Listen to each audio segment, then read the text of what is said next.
E aí, sabe o que é uma rede neural? O histórico de rede neural e o processo de aprendizagem do perceptron? Não? Fica no vídeo até o final que você vai aprender tudo isso.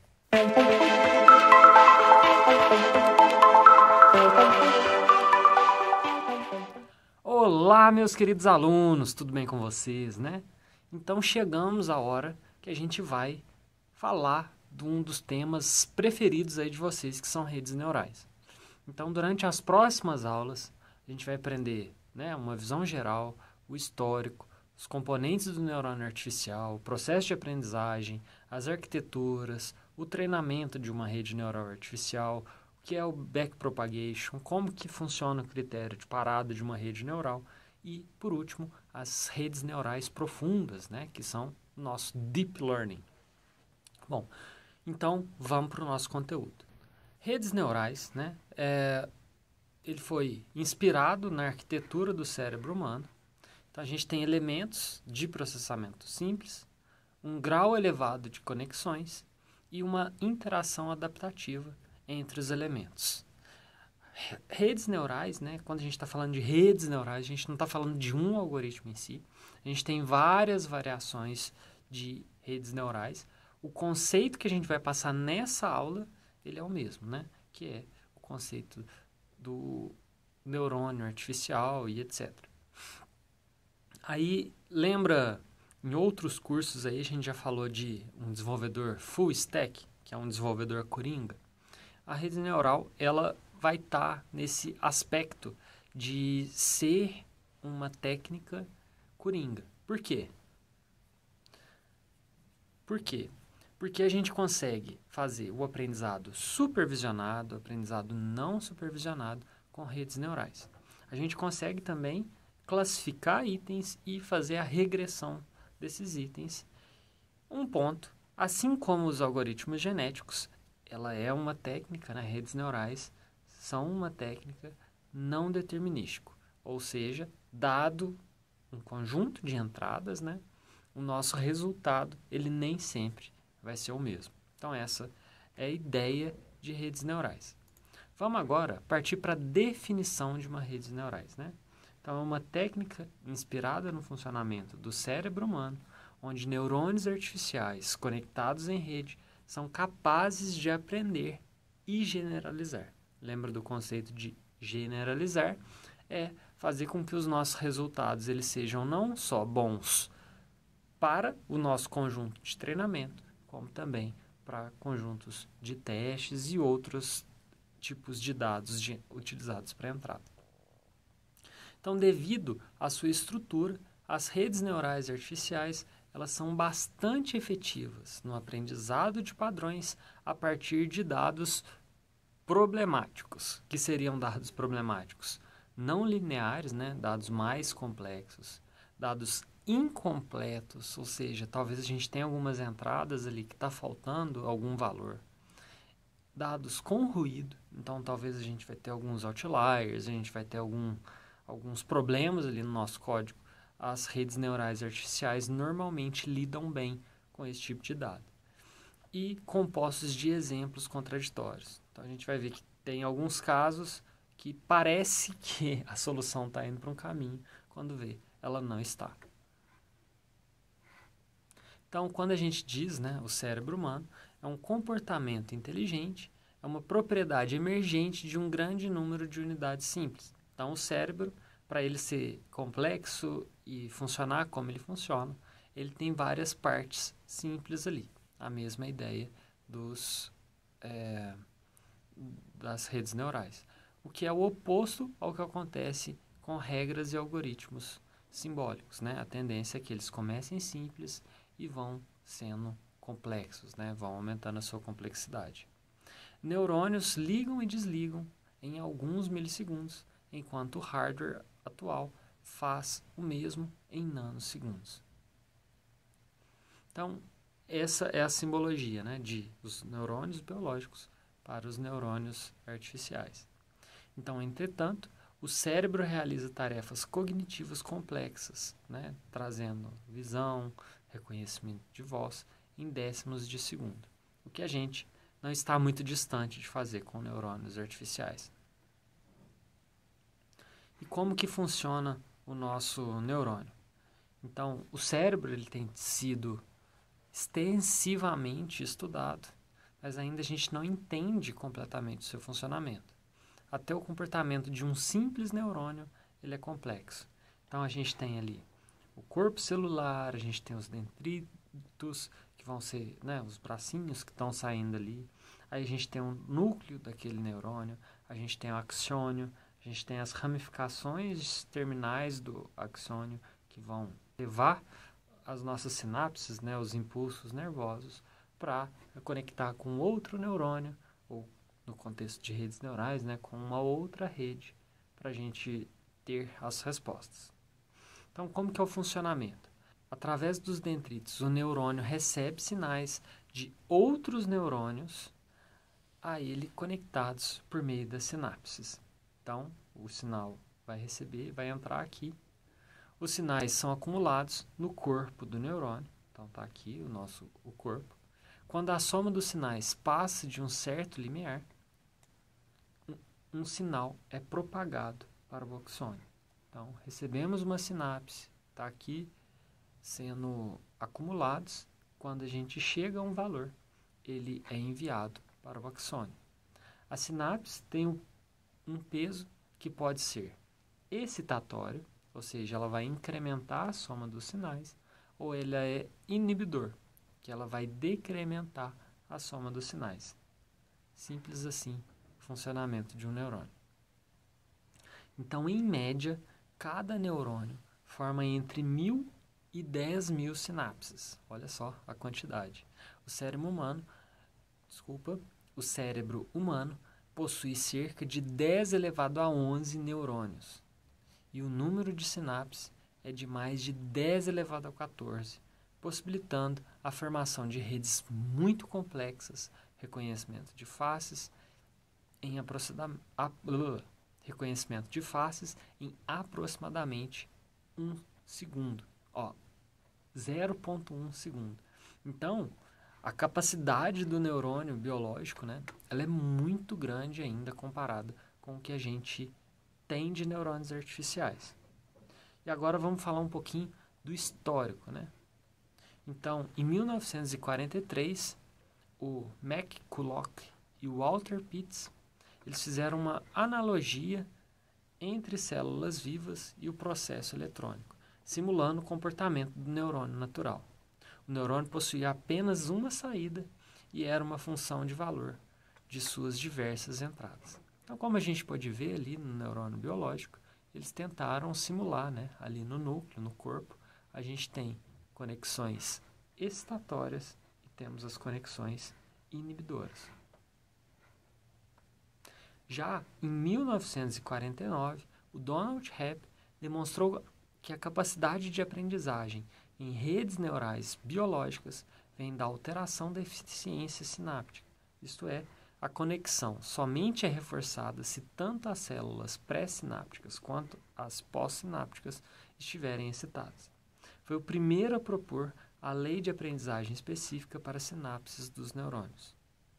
Já em 1958, o Rosenblatt ele apresentou o modelo dos perceptrons, como a gente viu lá na nossa aula de história, né, no início do nosso curso. Então, os perceptrons eles eram organizados em camadas de entrada e saída, onde os pesos das conexões eram adaptados a fim de se atingir a eficiência sináptica. Os primeiros perceptrons foram utilizados no reconhecimento de caracteres.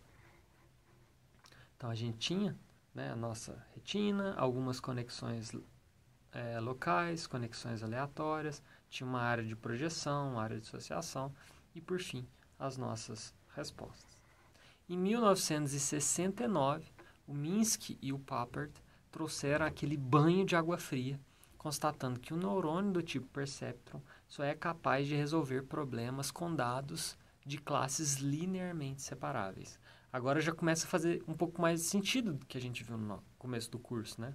Quando a gente está classificando os nossos dados, com uma linha a gente consegue dividir esses dados. Viu como é que o entendimento já mudou, como que a gente já evoluiu durante o curso? Então, fique ligado aí que a gente está aprendendo bastante e você nem está prestando tanta atenção assim, só está absorvendo conteúdo. Já em 1986, o Rummel Hart, o Hilton e o Williams, eles introduziram o poderoso método de treinamento para redes neurais artificiais, denominados backpropagation. Então, dada a nossa camada de entrada, a gente tem ali as nossas camadas ocultas, né, que vão ter os pesos e etc. E eles vão trazer para a gente uma saída, né, a nossa predição, a nossa classificação. Com ela também vem um erro. Então, lembrando aí das nossas medidas, né, a gente vai ter ali alguns falsos negativos, alguns valores que não eram os esperados, que são os nossos erros. Com isso, a diferença entre o que foi predito, né, na saída e a saída atual, a gente vai voltar e cada erro é enviado de volta para cada neurônio numa direção contrária, né, numa direção de volta. E aí a gente vai ter um gradiente do erro que é calculado com respeito para cada peso que foi dado. Com isso a gente consegue recalcular esses pesos para ver se a nossa saída ela vai ter uma melhora. Então, é assim que o algoritmo vai funcionar. Então, vamos olhar agora os componentes do nosso neurônio. Então, nós temos 4 principais componentes, que são as sinapses, que são as entradas, né, com os seus pesos associados. Aí a gente vai ter as baias e o seu peso associado. As baias são os vieses que podem acontecer. E a gente tem a nossa junção somadora e a nossa função de ativação. Ou seja, dado as variáveis que a gente tem de entrada, vão ser atribuídos pesos aleatórios ali, e ele vai gerar, a soma desses pesos vai gerar a nossa junção somatória. Aí vai ser feita uma análise, né? Vai ser feito um processamento na nossa função de ativação, que vai gerar uma saída. Então, desses 4 passos, entradas, né, que são as nossas sinapses, depois a gente tem a bias e o peso associado a essa bias, a junção somadora e a função de ativação. Esses são os 4 componentes principais que a gente vai explorar. Como que é isso matematicamente? Matematicamente, a saída ela vai ser expressa por... Então, dada a nossa predição, que é a nossa variável dependente, né, WK, a gente vai ter uma função, UK, e essa função vai ser um determinado peso mais vezes o valor daquela variável, né, mais uma bias, que no final das contas vai ser como se fosse um erro. E aí, quando a gente soma todas as features, né, pensando em um data frame ou em alguma tabela, somando todas as colunas, a gente tem a nossa função para trazer uma predição, ou seja, todas as variáveis que a gente está analisando. Se a gente considera a bias como entrada do valor, e o x0 igual a 1 e o peso WK igual a BK', então a gente consegue simplificar um pouquinho a nossa fórmula, reduzindo essa bias que tinha sido adicionada ali. E aí a gente tem a nossa função de ativação, ela pode funcionar de várias formas. Vou trazer 4 formas para vocês. Então a primeira delas é limiar. Então, fugindo aí da lógica fuzzy, que a gente já falou em outro momento, o valor ou ele vai ser 0 ou ele vai ser 1. Então, dado um determinado threshold, a gente classifica ou aqui ou ali. A gente tem a função de ativação tangente hiperbólica, né? Não se preocupem com as fórmulas, se preocupem mais com os conceitos. Então, na tangente hiperbólica, a gente tem ali algumas variações. Então, a gente já começa a interpretar esses valores. Aí um ponto importante aqui é que quando as nossas variáveis elas alteram o valor de uma forma diferente, né? Elas não estão normalizadas. Por exemplo, eu tenho uma variável que ela vai de 0 a 1 e tem uma variável que vai de menos 100 a 10 milhões. Então, a alteração de uma unidade 1 é muito pior do que a alteração, ou causa muito mais impacto do que da outra. A gente tem também a ativação logística, ou sigmoide, que vai ter uma representação similar à que a gente viu. Ela vai ser um pouco mais espaçada do que a anterior. E a gente tem também uma função de ativação semi-linear, que aí a gente já começa a introduzir um pouquinho, né? A gente já traz mais alguns intervalos ali, que vai trazer uma dúvida para a gente. Então, a gente tem do lado aqui, né? Esse valor, ele tendo esse intervalo aí de negociação, vamos colocar assim, e do outro lado a gente tem a derivada, onde a gente divide o que está em um grupo do que está em outro grupo. Beleza. E aí, para a gente finalizar o nosso vídeo, como que é o processo de aprendizagem do Perceptron? O processo de aprendizado do Perceptron, ele vai executam-se exemplos de treinamento pela rede. Então, como vocês vão lembrar, a gente falou aí nas últimas aulas, a gente vai separar o nosso dataset em treinamento e teste. Depois a gente vai ajustar, os pesos são dados aleatoriamente no começo. Depois a gente vai ajustar o peso após cada exemplo para a gente poder reduzir o nosso erro. E a cada ciclo de exemplos é considerado uma época. Então, similar ao algoritmo de algoritmos genéticos, lá a gente tinha gerações, né? Que cada ciclo que se passava era uma geração. Aqui, no contexto de redes neurais artificiais, a gente utiliza o termo época.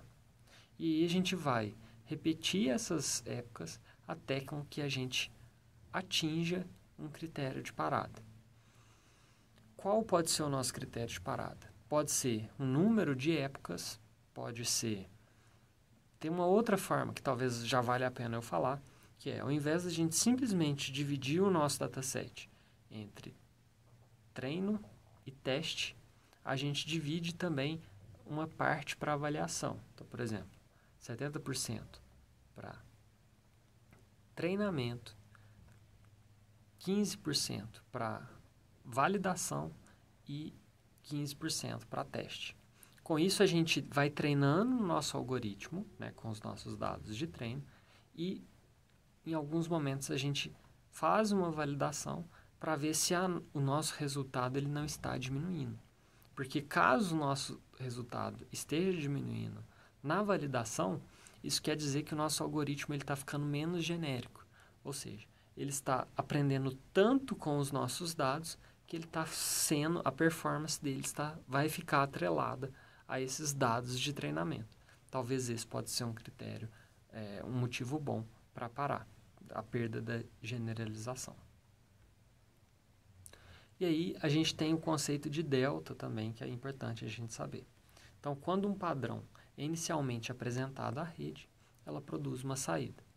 Após medir a diferença entre a resposta atual e a desejada, são realizados os ajustes apropriados nos pesos das conexões, de modo a reduzir essa diferença. Esse procedimento é conhecido como regra delta.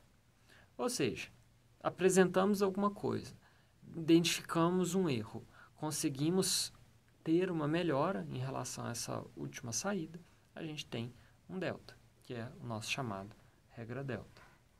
E aí, como que é o esquema de treinamento? Então, pensando agora, né, como que o algoritmo funciona. A gente vai iniciar todas as conexões com pesos aleatórios.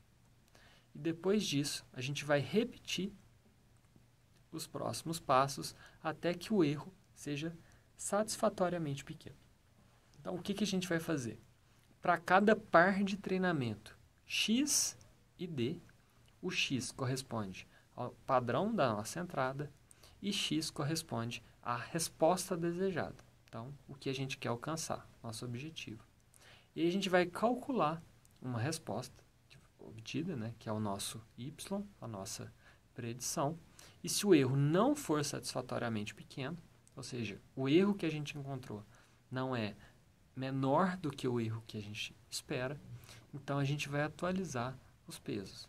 Então a gente vai ter ali o nosso W novo é igual ao W anterior, mais o AP, que é a taxa de aprendizado que a gente conseguiu aprender, né? Normalmente vai ser uma constante positiva, que corresponde à velocidade do aprendizado, vezes o x, que é o nosso padrão de entrada, vezes o e, que é o nosso erro, né?